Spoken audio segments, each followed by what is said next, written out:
Dreamscenario is a film starring Nicolas Cage and is directed by Christopher Borgli. The film centers around the character of Paul Matthews, a tenured university biology professor who mysteriously begins to show up in people's dreams. This review will cover some spoilers, so I suggest not watching this until after seeing the film. This film's story sounded appealing to me initially as it lends itself to all sorts of crazy possibilities which I would imagine could make for decent entertainment. Plus, it's an A24 film starring Nick Cage, so that lends itself to the territory of weird and wild. Going into a film like this, the big question for me is why? Why is this character turning up in people's dreams? What is the reason for this phenomenon? And another question, how is the explanation going to be addressed? In other words, how did the writers of this film execute on why this phenomenon is occurring? It's not that I need an explanation for every little thing, but naturally our minds seek answers to mysteries. Whether these answers are vague or hinted at through narrative clues, visual storytelling, through metaphor, symbolism, or representation, or if they're just downright spoon-fed to us through dialogue, we seek understanding through what the film presents to us. And throughout this film, I was looking. With no immediate reason given for why this phenomenon was occurring, I naturally sought out clues or other means of subtext that could give ground for what was going on. And further into this movie, I still wasn't finding anything.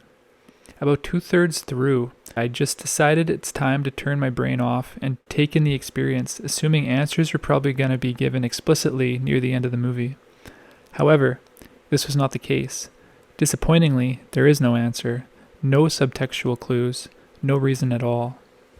The excitement of what was to come with this film dissipated more and more as the film went on. And still, as I think on it, I really do try to find something that could give this film better grounds for existing, and if I think of something that could lead somewhere interesting, it's usually contradicted by other plot beats, so this film left me frustrated. On one hand, Nick Cage absolutely disappears into this role as Paul Matthews. His acting here is excellent. The character of Paul is played so believably. During scenes where Paul undergoes high stress, embarrassment, fragility, awkwardness, Cage captures these moments so well. I would still recommend this film for any fans of Nick Cage. He was great here, there's no denying that. But on one hand, this movie could have done a number of things differently to give this story more purpose or meaning, and thus a more satisfying latter half. To delve into Paul's character and potentially find something for why this phenomenon is occurring, my best effort to do so starts with this. Before this phenomenon starts to manifest, Paul's life is showcased as nothing too special. Having dedicated much of his life to the study of ant behavior, he desires to publish a major book on the topic of his research, but doesn't take action on realizing this goal, as unfounded excuses run in his mind. An early part of this film has Paul attend a lunch with a former colleague who is going ahead with publishing a research article of similarity to Paul's field of interest. This leads to a dispute between them as Paul is upset he was never contacted to collaborate on the research. His colleague responds by asking Paul if he's soon to publish work on the topic, to which he reluctantly says no, and that he hasn't even started yet. The colleague says something along the lines of, "There's a difference between talking about an idea and actually doing all the work." This sequence encapsulates Paul as someone who wishes for more from himself and his life, but doesn't take the action to achieve that. But when this phenomenon starts of Paul being in the dreams of others, Paul immediately gains worldwide celebrity, almost like he gets what he wants, without the hassle of putting the work in.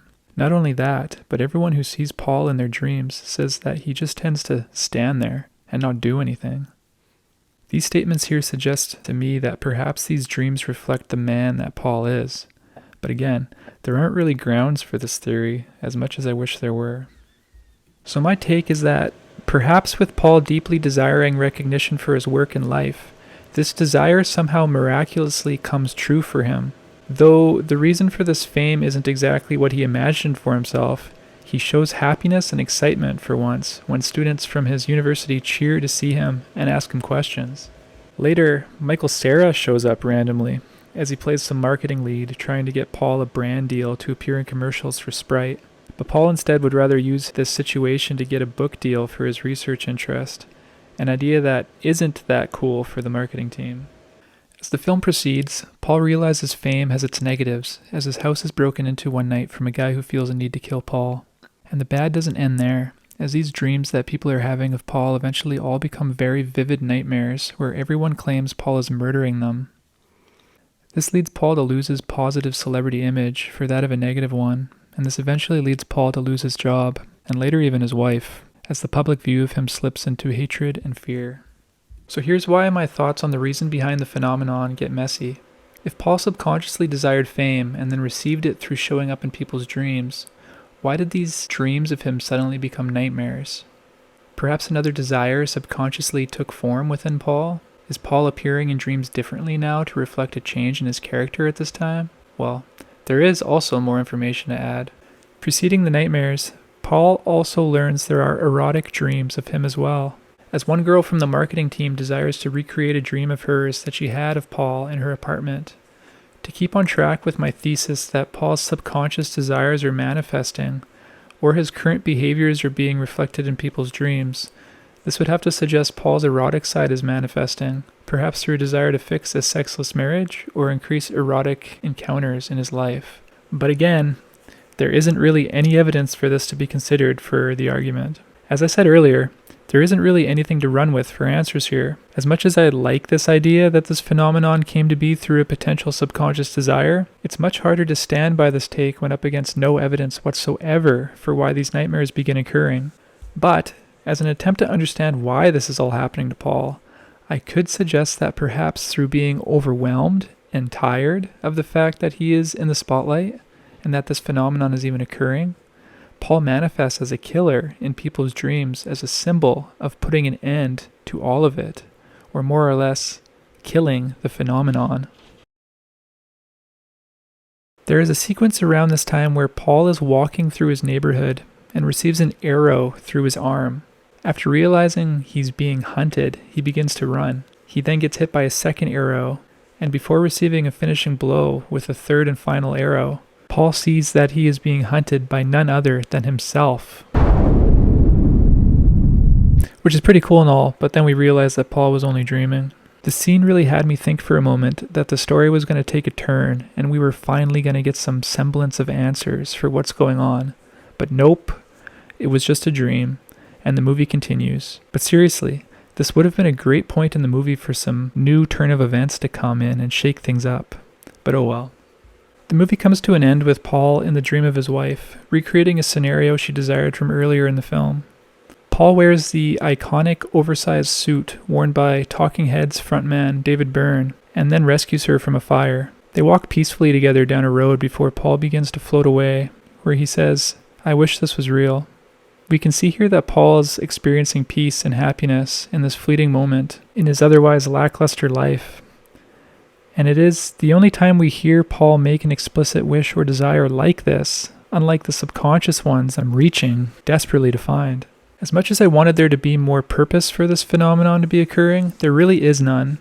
So for all of you who are watching, my question to you is, does my thesis that Paul's subconscious desires manifest particular types of dreams within people hold any merit? Let me know in the comments. I'd like to hear your thoughts. It's really the best I could come up with, but I really had to grasp for straws to gather anything. I appreciate and many times adore outside of the box concepts in story writing such as this. However, this movie missed the mark. It's really just a character piece on a sad old man who, for some reason, shows up in people's dreams. It's not a bad movie by any means. It just could have been better or made stronger through some script tweaks or just different narrative beats. In the end, I'd give this film a 6 out of 10. Anyways, if you liked what I had to say or have anything to add, throw it in the comments. And with that, thanks for watching, and I hope to see you again down the road.